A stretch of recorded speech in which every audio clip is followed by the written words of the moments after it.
personal example of the voice of the saboteur or sabotage was in my own life. I remember receiving the book Develop the Leader Within You by John Maxwell in 2015, I believe, and I never read it before because there was this voice in me that would judge that book, and also thinking that I don't need it, that I know enough of what it means to be a leader.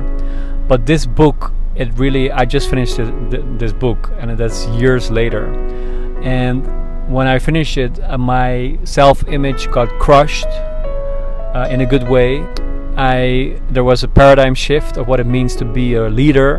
One of the things that I read in this book, inside of self-control. In Christianity, we mostly think, if we think about self-control, we think about not sinning, having control over our flesh or desires.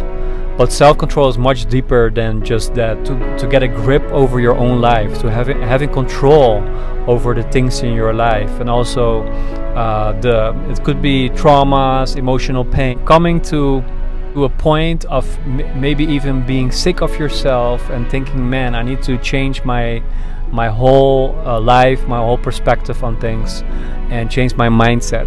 A lot of Christians, they neglect their minds. It's almost as if they lost their minds, and it's all Holy Spirit and their own emotions. And of course you need to be filled by the Spirit, but being filled by the Spirit, it means in Hebrew it was a description of a sail being filled by wind. So if you're filled by the Spirit, your will, your emotions, and your mind will go into the direction the Holy Spirit is guiding you into. So we need to not neglect our minds, but we need to be transformed by the renewing of our minds, by who He is, to get the mind of Christ.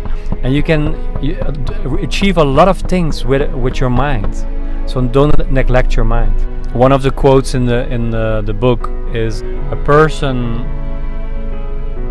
that is foolish only thinks about conquering the world, but a person that is wise thinks about conquering himself. And I love the proverb 16 verse 32, where it says, better to be patient than powerful, better to have self-control than conquer a city. We can be our biggest enemies ourselves. Taking consideration that we should first conquer ourselves before even thinking of conquering the world. So start writing that book.